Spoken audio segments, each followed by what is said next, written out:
Un saludo cordial, Honduras. Decorado hoy nuestro set con la atmósfera de la Navidad. Feliz Navidad para todos. Llega el mes de diciembre en unas horas y será una temporada para reflexionar que mucho nos hace falta en Honduras. Hoy en nuestro foro les proponemos a ustedes un análisis profundo sobre lo que ocurre en el país en términos de institucionalidad, defendiendo los intereses generales de la sociedad y la lucha anticorrupción. Nos acompañan en nuestro foro el diputado Cristian Hernández, diputado del Partido Libertad y Refundación del Departamento de Santa Bárbara, y el abogado Oliver Erazo, catedrático universitario, analista jurídico, abogado constitucionalista. Diputado Cristian Hernández, es un gusto recibirlo esta mañana con nosotros.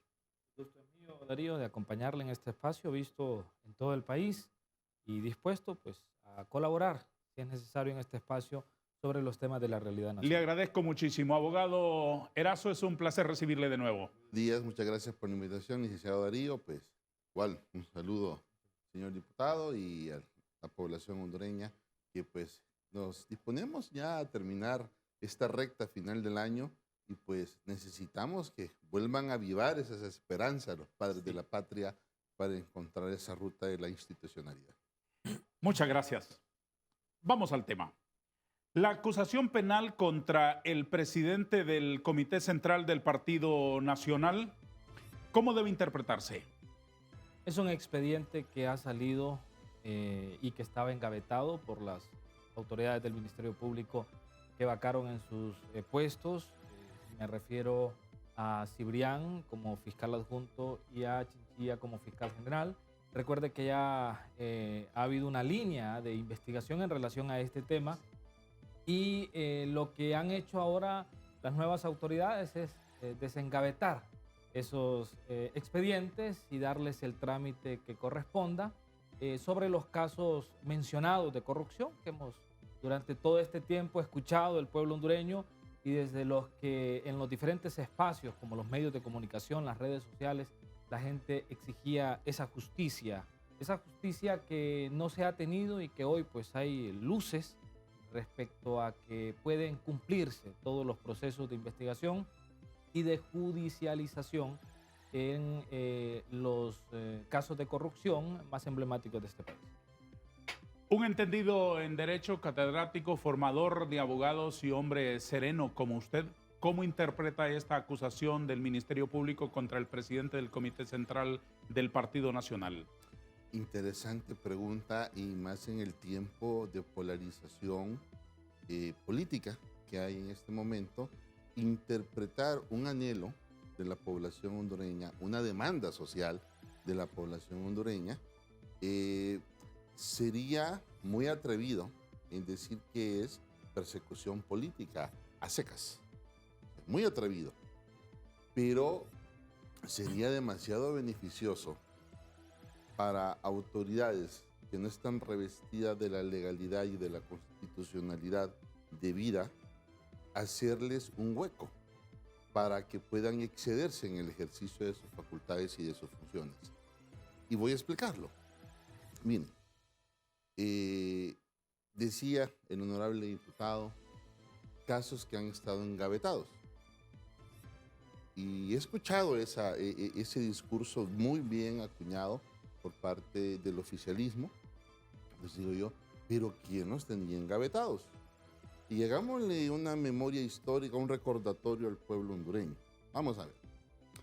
A raíz de que cuando llega al poder el Partido Libre, comenzaron con el tema de que el Ministerio Público acá, el Ministerio Público allá, las autoridades aquí, las autoridades allá, y le dieron un decreto especial, específico, con facultades muy especiales a UFERCO, precisamente porque en aquel momento argumentaba UFERCO que tenía que pedir autorizaciones para presentar los requerimientos fiscales, cuestión que era absolutamente falso, porque la ley del Ministerio Público y su reglamento no dice eso, nunca ha dicho eso la ley. Pero bien, vino el diputado Redondo con el Congreso Nacional y le dieron esas facultades a UFERCO. ¿A quién le fueron a desencabetar los expedientes? ¿Quién es el fiscal que ha tenido estos expedientes ahí? ¿El proceso de investigación? ¿Quién los ha tenido? Creo que aquí las cosas hay que hablarlas como son, independientemente de quién sea el acusado. Puede ser usted, puedo ser yo. A mí no me ponga de ejemplo para esas cosas. Tampoco yo, Úseme pero de es un ejemplo simple para... ejemplo, es cualquier ejemplo volador. Pero mire qué interesante. ¿Era el fiscal Daniel Cibrián que tenía esos expedientes? La respuesta es clara, es no. Es una unidad de investigación que tiene facultades especiales. El tema en este momento es ¿por qué esperar el punto de la curva máxima de crisis de polarización para comenzar a ejercer la acción penal? Que tuvo que haberla comenzado a ejercer la unidad de la Fiscalía Especial, supongamos, desde que entró en vigencia aquel decreto que le daba las facultades. Pero si hacemos una memoria todavía un poco más escarbadita, ¿qué es lo que ha dicho este fiscal al respecto? Ha puesto mil excusas, que no tenía presupuesto, que no tenía personal suficiente y que más bien, después de que fue eliminado del listado para ser electo fiscal general, dijo que es que no se puede trabajar porque no tiene presupuesto, que está esperando las asignaciones financieras para poder trabajar. ¿Qué pasó? ¿Por qué el Congreso Nacional no le dio ese apoyo financiero el año pasado? ¿Por qué esperar hasta hoy? Entonces hay muchas interrogantes que lógicamente, únicamente las puede contestar él como jefe de esa unidad y que lógicamente son los que están dejando esos sinsabores en este momento. Mire, el tema de persecución política, si nos vamos a ese lado, de persecución política, para todos los que están viendo, bueno, hay que ver cuáles son los hechos que están judicializando. Porque lo peor que podría suceder es que estén judicializando hechos que ya son cosa juzgada, por una parte. Uno, o dos, que son los mismos hechos. Y para tratar de sorprender al órgano jurisdiccional, los han presentado con otros delitos y ya no con los delitos anteriores que han sido juzgados. Entonces, si estuviésemos en ese escenario, sería sumamente delicado y peligroso para todo el pueblo hondureño. ¿Por qué? Porque estaríamos a la merced del gusto antojadizo de quien maneja la acción penal pública. Y eso es delicado, eso es independientemente de quién sea el ciudadano que pueda ser procesado. Diputado Hernández, ¿cuál es la frontera entre persecución penal, lucha anticorrupción y persecución política? Bueno, yo creo que es importante decir que estamos rescatando la institucionalidad y en base a esos criterios es que podemos ver las respuestas a la persecución de los delitos contra la corrupción, qué es lo que está ocurriendo. Aquí el Partido Nacional como estrategia política, los dirigentes que han estado al frente durante los últimos 12 años usan de excusa para tratar de mitigar un poco esa presión social que los ha llevado a perder las elecciones el periodo pasado, el proceso electoral pasado, y que buscan políticamente evidenciar que el gobierno los está persiguiendo para enfrentarse a un próximo proceso electoral y llegar de nuevo a controlar el poder en el país. En ese sentido, yo le digo, es una estrategia de ellos únicamente. Aquí lo que está buscando el pueblo hondureño es que haya justicia. Entonces, diputado, ¿era estrategia de Flores Lanza y de todos los demás decir que por la carretilla lo perseguían políticamente? Son dos cosas totalmente diferentes. ¿En qué? Primero porque hubo un golpe de Estado. ¿Recuerda usted? No, permítame. La carretilla fue antes del golpe de Estado. En la consulta popular. Sí. Entonces, perseguir porque alguien va a sacar dinero del Banco Central ¿es una motivación política? Y le digo a usted, ¿hubo tiempo de liquidar fondos si hubo en la cuarta urna? Es que eso hay que entenderlo, Darío. Si estamos desarrollando una cuarta urna y por esa cuarta urna dieron un golpe de Estado, asaltaron el poder con los militares, sacaron a un expresidente del país, los funcionarios, los ministros cercanos al presidente, fueron perseguidos. Explíqueme algo. Independientemente de que haya quedado tiempo o no para liquidar cuantos centavos se usara para ese proyecto. Es importante poder liquidar Sí, las carteras y poder presentar no hubo en ese momento. Sí, desde luego. Pero antes de la liquidación, incluso antes de la sustracción de esos fondos, ¿era correcto usar dinero del Banco Central para un proyecto político? Bueno, yo creo que la consulta popular necesariamente tenía que haber fondos para desarrollarla. ¿Cuánto cuestan las elecciones en Honduras?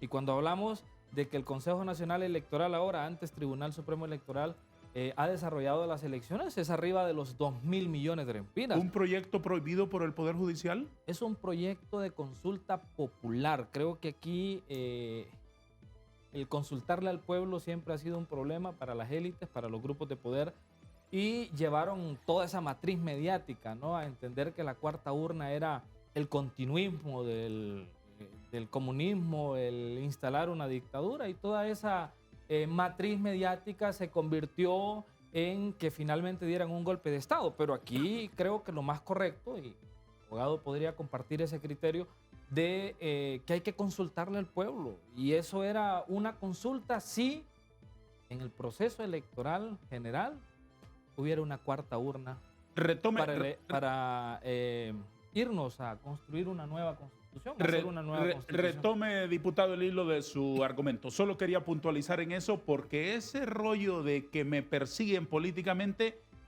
me suena repetitivo. Ya lo he escuchado en otros asuntos y en otros partidos. Y por eso le decía los momentos. Son dos cosas totalmente diferentes. Ahora, dicen algunos, pero es porque solo están persiguiendo a los nacionalistas. Bueno, porque son los que gobernaron los 12 últimos años. Son los que han llevado la carga de la administración pública en los 3 últimos gobiernos y son los que en evidencia quedaron que defalcaron las instituciones del Estado, se robaron el dinero del pueblo y ahora tendrán que pagar por sus actos. ¿La carretilla la van a judicializar los fiscales interinos? Bueno, yo creo que aquí se tiene que investigar todos los gobiernos, nosotros lo hemos dicho. Si la CICIG se instala, tiene que investigar a todos los fiscales interinos. No se me vaya lejos, contésteme concretamente. Tendrán ellos que investigar, tendrán ellos que sacar los expedientes que tengan que hacer. Yo no conozco las interioridades del Ministerio Público, les corresponde a ellos hacer ese papel. Si no conoce las interioridades del Ministerio Público... No, las decisiones internas. Porque recuerde que yo soy diputado, yo soy del Poder Legislativo. Sí, por supuesto, lo entiendo bien. Abogado Erazo, ¿dónde está la frontera entre lucha contra la corrupción y persecución política? Está en el respeto a la Constitución de la República y a la ley. Y usted hizo una interrogante antes de tornarme la palabra, se la hacía al honorable diputado. Van a judicializar el carretillazo. Le hacía usted a esa interrogante. Bueno, el carretillazo 1, porque ya hay carretillazo 2. El 2, sí. El 2.0. El 2.0, sí. Bueno, el 1. La respuesta es sencilla, dramática y dolorosa para el pueblo hondureño. No, porque están cubiertos por el manto de impunidad que se llama decreto de amnistía. Eso sí, esa es la realidad legislativa y eso es un derecho positivo vigente. La Gaceta y los jueces ya han absuelto, dado cartas de libertad a raíz de ese pacto de impunidad que se llama amnistía. Entonces, ¿cuál es esa frontera? Esa frontera es en positivo, para no hablar de persecución política y sí hablar de persecución penal, per se. Es respeto al principio de legalidad constitucional, respeto a la supremacía constitucional, y eso nos va a dar como resultado autoridades electas legal y constitucionalmente y, lógicamente, una persecución de la acción penal en pro de los intereses de la sociedad. Entonces, cuando tenemos esos requisitos que son tan sencillos, pero tan complejos a la vez, ¿sí?, de observar y de cumplir por toda la clase política, vamos a hablar de toda la clase política, no puedo ser grosero y decir que solo Libre está cometiendo, no. O sea, aquí venimos generando una cosecha exquisita de inconstitucionalidades que tenemos al Estado de Honduras en metástasis. Sí. En metástasis. Sí. Entonces, lógicamente, esto tiene todo un sentido, un ser Sí. en la función del poder. Sí. Y es lógicamente lo que están usando muy bien el partido oficialista para precondicionar a la sociedad Por y supuesto. justificar una constituyente. Por supuesto. Vamos a una pausa, la primera de nuestro foro. Disfrute su cafecito. ¿Qué tal le parece este Muy bueno. café que le ofrecemos aquí? Parece- A usted que es doctor en café. Parece de Café Colina, de mi pueblo. ¿Se parece, verdad? Sí, muy bueno. Una pausa muy breve. Siga con nosotros, por favor. Esto es TV Azteca Honduras.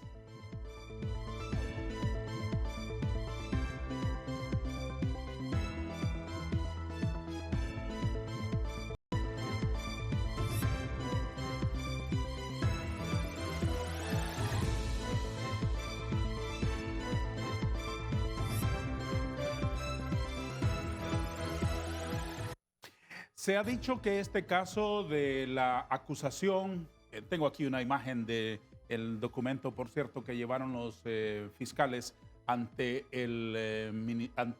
ante los tribunales. La acusación dice que es contra los señores tales y tales por los delitos de, eso es importante, fraude, violación de los deberes de los funcionarios, causando con ello un perjuicio al Estado de Honduras por un monto aproximado de 75.937.529 lempiras con 67 centavos. Se ha dicho que este caso es un caso que estaba en el Ministerio Público a instancia de una denuncia del Consejo Nacional Anticorrupción. ¿Verdad que es así? El CNA fue el que denunció este caso y lo llevó al Ministerio Público. Entonces, diputado, que el Ministerio Público impulse una acción penal a raíz de una denuncia del Consejo Nacional Anticorrupción derrota y hace pedazos el discurso de doña Iris Castro de Zelaya, que el CNA estaba al servicio de la dictadura. Lo dijo el 25 de mayo del 2023.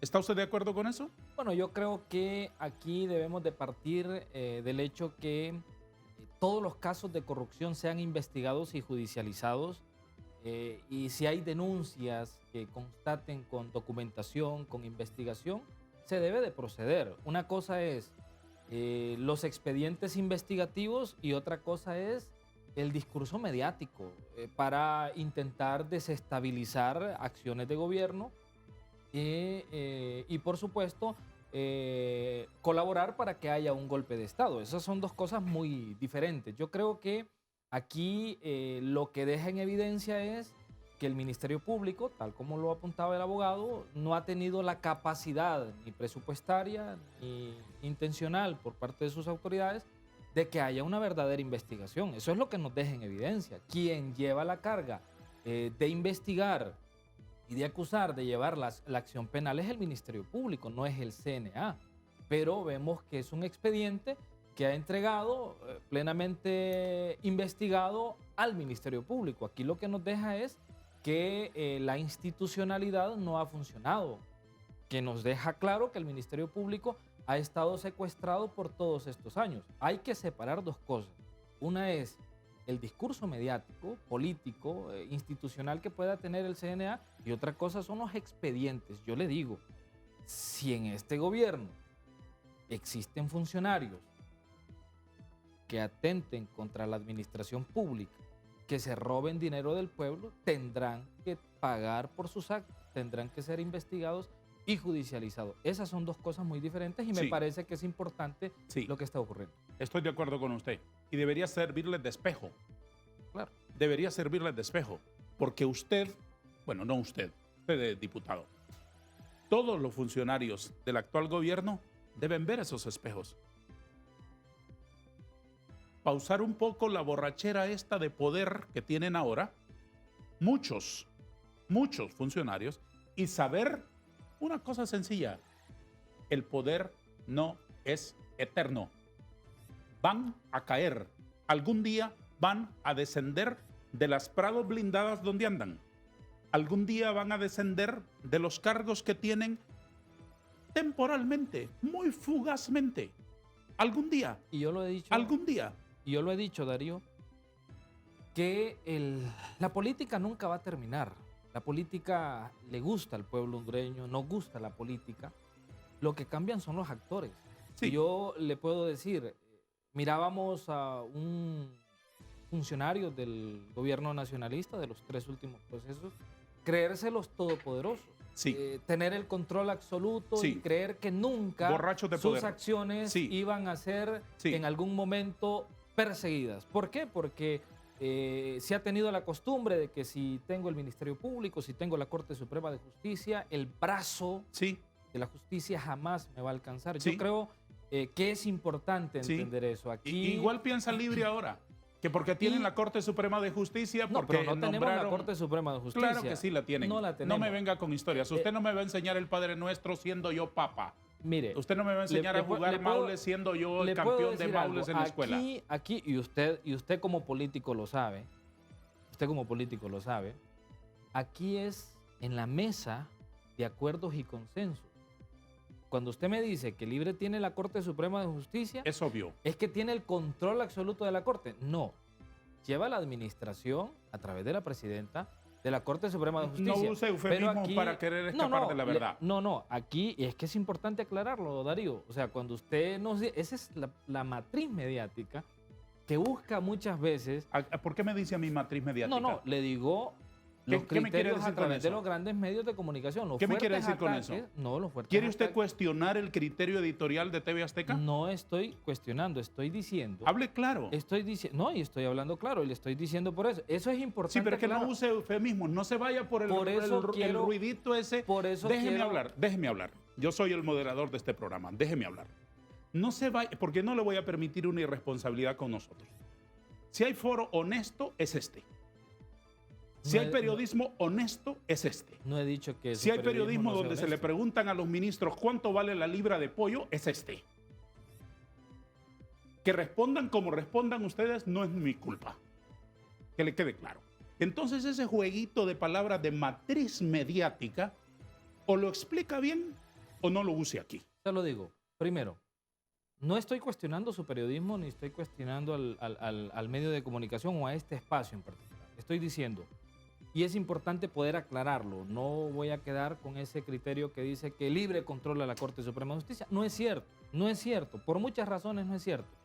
Y sería irresponsable de mi parte quedarme callado ante esa expresión porque nosotros somos los que en algún momento denunciamos que el poder absoluto no es el correcto.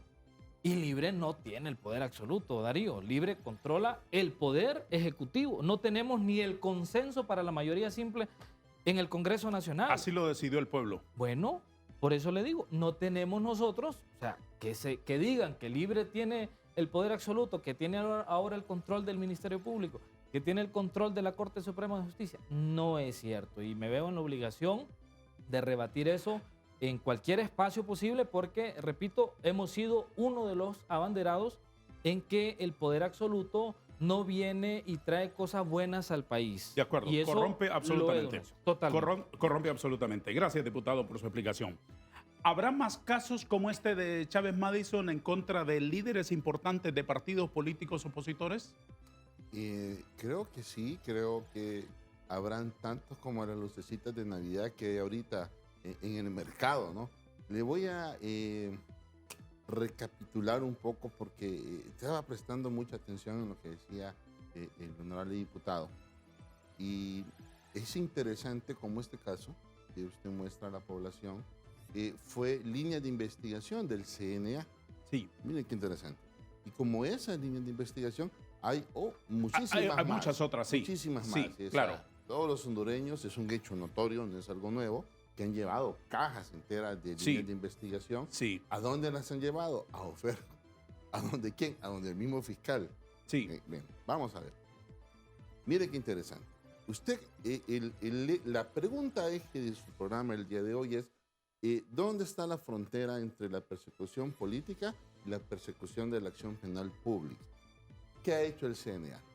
Aun cuando han presentado cualquier cantidad de líneas de investigación, Ujú. que esto se supone es producto de una línea de investigación del CNA, Sí.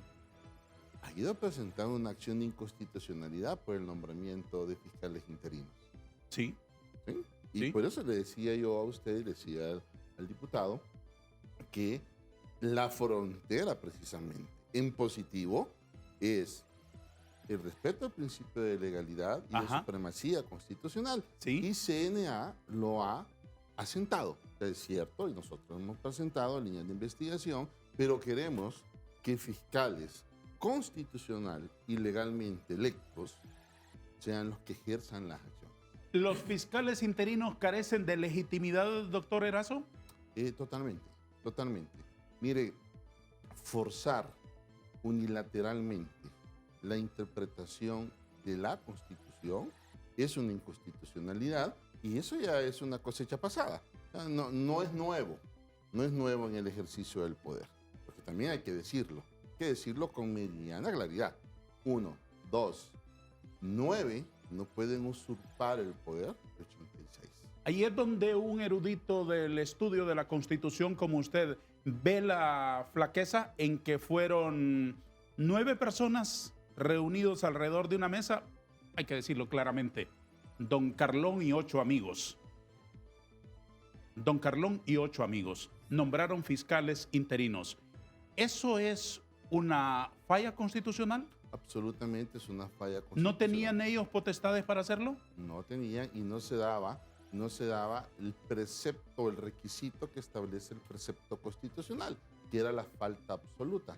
Lógicamente, hemos venido en interpretaciones forzadas Sí. que lejos de generar certeza jurídica al país y seguridad jurídica al país, nos tienen en el estado actual de cosas. Explíqueme un huequito que nos queda ahí para entender a los hondureños. La falta absoluta del fiscal Chinchilla sí se produjo porque el día último de su periodo, el fiscal Chinchilla abandonó el cargo, entregó su oficina y se marchó a otro cargo en Nicaragua. Estamos claros en ese hecho concreto, ¿verdad? Claro, claro.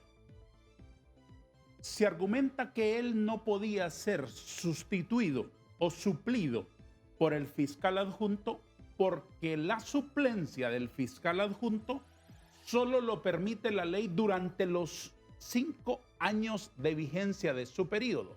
Pero cuando termine el periodo ya los dos quedan fuera. ¿Me lo explica después de una pausa, si le parece? Con todo gusto. Para poderlo entender constitucionalmente. Nos detenemos un minuto, un corte para unos anuncios y promociones muy breve.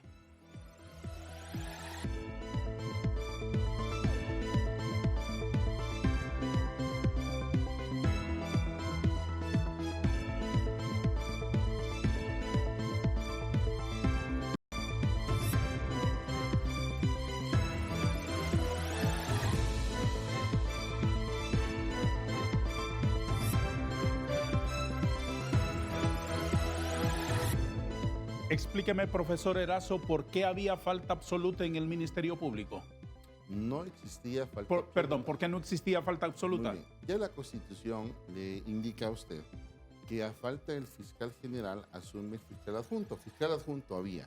Ahora bien, no solo eso, si la Constitución hubiese tenido una falencia en el orden de suceder las ausencias absolutas, Sí. entonces está la ley del Ministerio Público, que es la ley orgánica, que le da vida al Ministerio Público una vez que tuvo rango constitucional, porque vamos a apuntar esto, el Ministerio Público tiene rango constitucional y tiene una ley orgánica y un reglamento. Ajá. Entonces, tanto la ley orgánica como el reglamento del Ministerio Público también acuñan ese orden sucesorial en el caso de la falta absoluta del fiscal general de la República. ¿Qué es lo que ha sucedido? O sea, frente a qué estamos viviendo en este momento.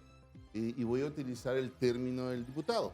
Frente a la matriz interpretativa que el actual Poder Legislativo y su Junta Directiva han interpretado a la fuerza, para ejercer el poder y el control del poder. Entonces, porque ellos manejan un principio muy básico y muy primitivo en el tema del ejercicio del poder político. O sea, el poder se ejerce, punto. Y usted mira los diferentes discursos y le dice, la corte va a ser de nosotros, el fiscal va a ser de libre, es que el pueblo nos dio el poder y consecuentemente tenemos que tener esto. Entonces es una matriz de interpretación que es paralela a la matriz del ejercicio del poder. Usted, diputado Hernández, ¿cree que los fiscales interinos sí tienen legitimidad? Por supuesto. Legalidad y legitimidad. ¿Dónde radica la legitimidad de ellos? En el pueblo. Porque el pueblo eligió a los diputados. Representamos al pueblo. Y nos Pero los corresponde a diputados no son absolutos. Claro, no son absolutos. Tienen que someterse a la Constitución de la República y a todo el estamento jurídico que tenemos en el país. ¿Y en qué avala la Constitución de la República que 9 personas elijan fiscales generales y adjuntos? Interinos. General, adjunto, interinos. Primero porque, recuerde, le corresponde al Congreso Nacional nombrar a los fiscales generales, general y adjunto por una mayoría calificada Sí, en una sesión ordinaria. sí. No se lograron los consensos durante todo este proceso. Se llevó a la mesa de diálogo, de hablar y de proponer dentro de esa nómina de 5 que fueron presentados al Congreso, elegir al fiscal general y al fiscal adjunto. Sí. Aquí hay un problema. Primero porque para lograr la mayoría calificada necesitábamos que el Partido Nacional, es decir, si estamos haciendo un planteamiento en la mesa, pudiese votar por alguna de las propuestas, tanto que ellos también hicieron sus propuestas, pero hay un punto donde no pudimos ponernos de acuerdo. Y fue en que ellos querían que el director de fiscales se eligiera por única vez con mayoría calificada en el Congreso Nacional. Y ese nombramiento le corresponde al fiscal general. Sobre ese tema se levantaron varias veces de la mesa, no se lograron los consensos y pasó todo ese tiempo, Hasta que se agotó el término del 31 de octubre. hasta que llegamos al receso legislativo. Sí, En ese sentido, la Junta Directiva tiene que nombrar una comisión permanente. Usted que fue diputado sabe que todos los años se ha hecho en el Congreso Nacional una sesión para ampliar el periodo de sesiones hasta el 24 de enero. sí, Porque el 25 se instala la legislatura. sí. Todos los años, por muchos años, Sí. durante todo este proceso. Claro, no sesionamos para ampliar el periodo de sesiones. Llegó el receso legislativo. Ujú. La obligación constitucional es nombrar por parte de la Junta Directiva esa comisión permanente. La comisión permanente tiene potestades. No podemos decir acá que absolutamente la comisión permanente tiene que hacer y deshacer con lo que se quiera aprobar en el Congreso Nacional. Están específicos los puntos en el artículo 208 y uno de ellos, en el numeral 11, dice que le corresponde a esa comisión permanente nombrar los cargos que le toquen al Congreso Nacional Cuando hay una de vacancia. manera interina. Cuando hay una vacancia. Entonces, los tiempos, hay que entender eso. Se nos llevó todo el proceso de diálogo, de consenso, y están interinos, y lo hemos dicho abiertamente. Si el Partido Nacional, el Partido Liberal, el PCH, todas las fuerzas políticas dentro del Poder Legislativo, queremos tener fiscal general y fiscal adjunto en propiedad, tenemos que sentarnos a crear ese consenso para elegirlos en propiedad. Mientras tanto, ¿A estos o a otros? a estos o a otros, dentro de la nómina de los 5. Sí, pero por los vientos que soplan, estos son fiscales para 27 meses. Yo quisiera llamar acá a la clase política, al Partido Nacional, al Partido Liberal, al PCH y a todos los que estamos dentro, porque recuerde que este es el poder más político, el poder legislativo es el poder más político, ¿A qué lo llama? al diálogo, a conversar, a construir ese consenso. Elijamos al fiscal general y adjunto en propiedad, elijamos a las próximas autoridades y empecemos a trazar ese camino del diálogo. Creo que eso es fundamental. No podemos estar peleándonos a lo interno del Congreso Nacional. Claro, le digo, nosotros sí estamos defendiendo ese poder legislativo, porque lo que ha ocurrido en las últimas semanas es un intento de golpe de Estado. ¿Quién? Para el presidente Redondo y la Junta Directiva. ¿Quién intenta golpes? El Partido Nacional, el BOC. el Partido Nacional dentro del Congreso. ¿Ha visto usted las sesiones ahí que ellos han armado a lo interno del Congreso? ¿Usted miró el momento en cuando ¿Pero eso es un intento de golpe? querer asaltar la presidencia del Congreso, instalar una junta directiva? No me queda más que decir que es un golpe de Estado. O sea que lo que hizo Russell Tomé cuando derrotó a su candidato Calix a la presidencia del Congreso fue un golpe. Primero que todo porque no había un Congreso instalado. Hay que Porque usted era diferenciar. Calixto, ¿verdad? No, yo decidí... Y en 24 horas cambió de opinión. No, primero que todo le explico esto. Yo quería que... Calix fuera presidente del que Congreso. un diputado del partido Sí. fuera presidente del Que Congreso. Calix fuera presidente del Congreso. Usted era Calixto. Era una propuesta. Que ahora le avergüenza es otra cosa, diputado. No, Pero usted era Calixto. Discúlpeme, no me avergüenza y por eso yo doy la cara siempre. Fíjense que Sí. a mí no me afectan esos Bueno, criterios. siga con la meditación.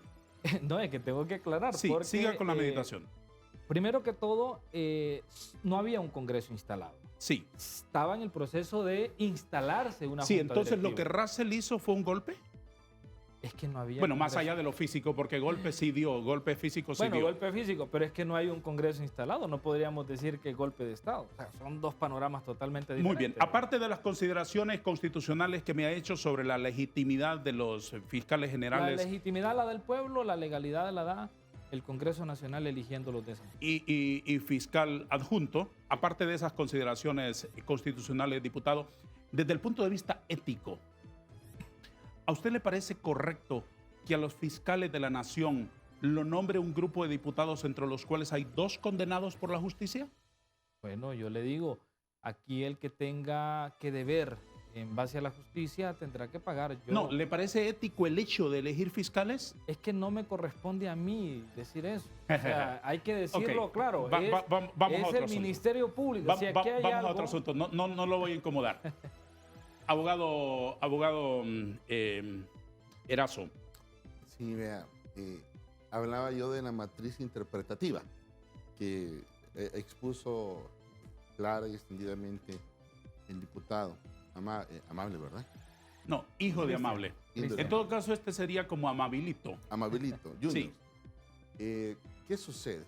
Me llamó mucho la atención los dos términos, un término específico que utilizó. Es que la legitimidad se la da el pueblo. Qué interesante, entonces está dándome la razón. Y le está dando la razón a los que hemos dicho de que el pueblo está representado en nuestra democracia representativa, Sí. porque así lo dice la Constitución de la República, a través de los diputados. ¿Sí?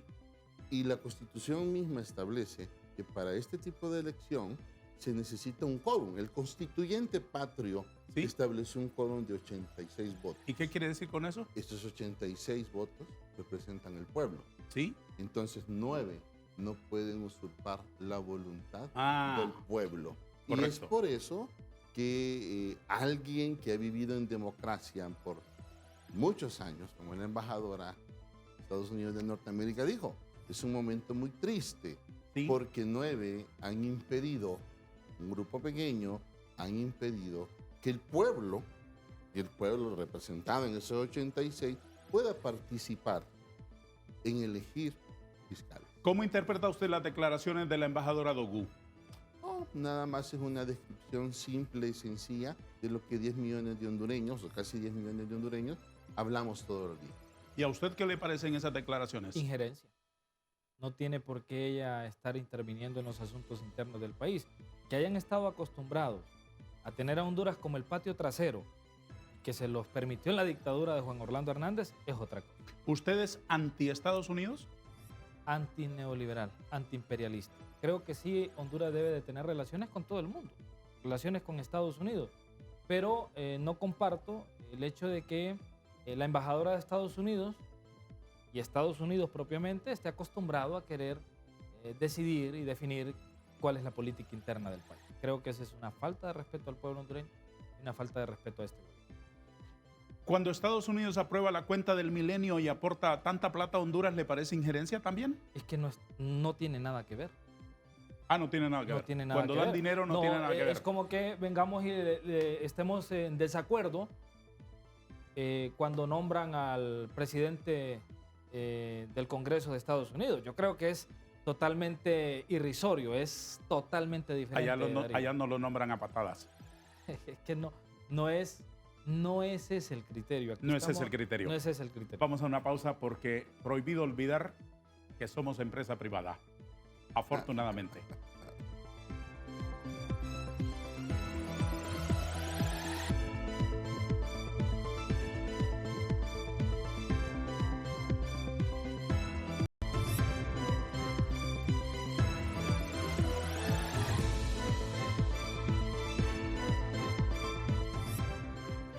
Estamos conversando hoy con dos distinguidos invitados sobre la lucha anticorrupción en el país y los nuevos fiscales interinos.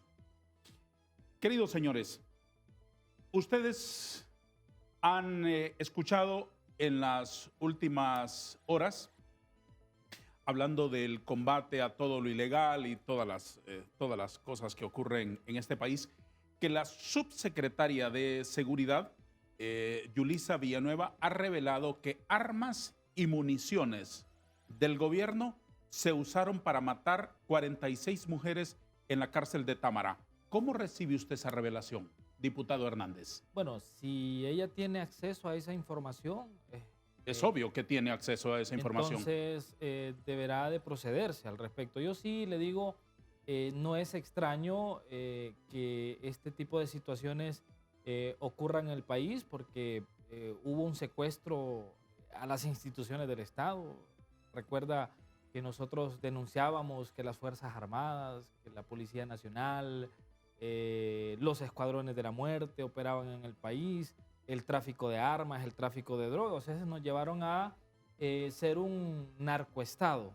Y esa es la misión que tenemos y que debemos todos de asumir, de combatir la criminalidad, pero sobre todo evitar que sigan desde las instituciones del Estado operando para las grandes mafias en este país. ¿La policía está secuestrada?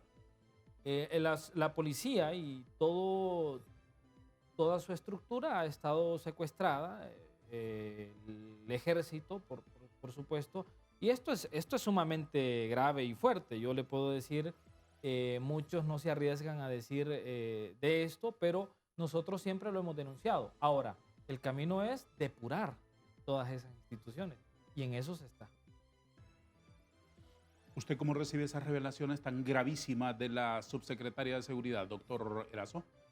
Fíjese, licenciado Darío, que no es nada nuevo, no es ninguna sorpresa.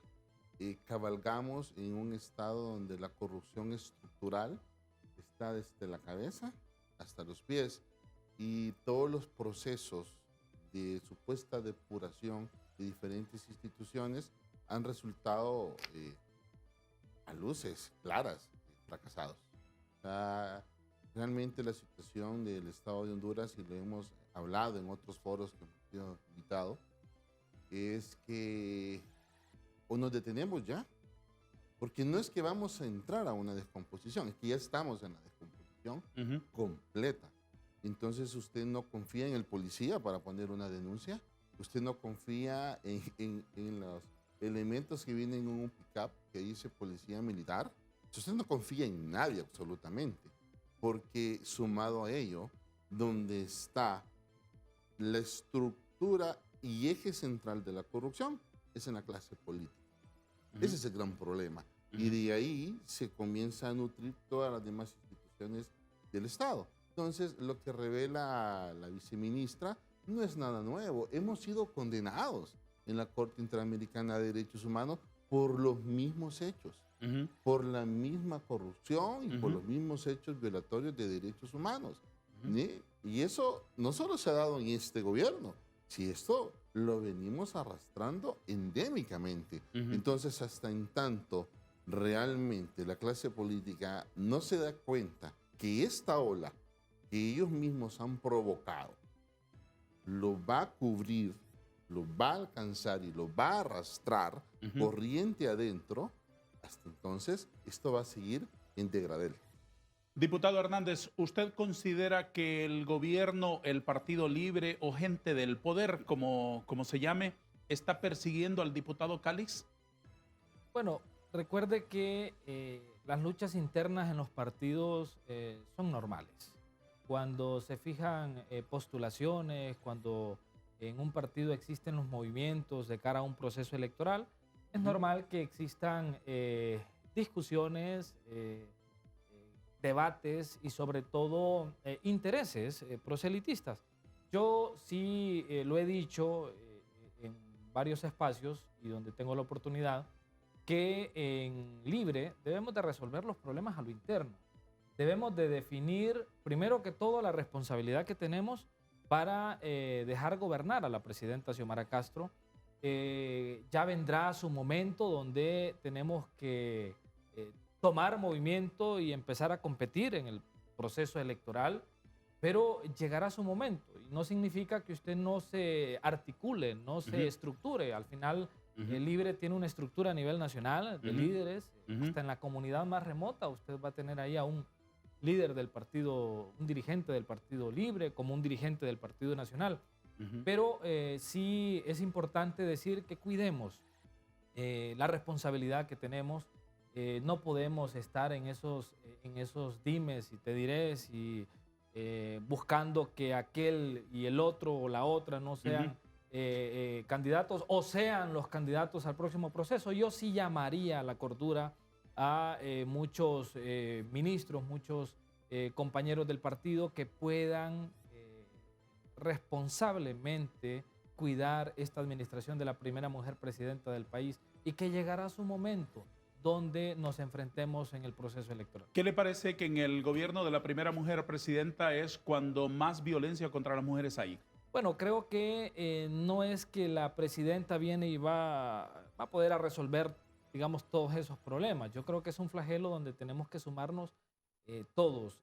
Sí hay un problema en relación a eso y debemos de, primero, fortalecer nuestra institucionalidad, crear políticas públicas que den oportunidades a las mujeres, porque lastimosamente hemos tenido una sociedad machista y mucho más en aquellos pueblos, en tierra adentro, donde las dificultades que tienen las mujeres para sobresalir y para salir adelante son muchas. Pero, Diputado, nos estamos quedando sin tiempo. Quiero preguntarle algunas otras cosas. ¿Ya no es usted de las huestes de Calix?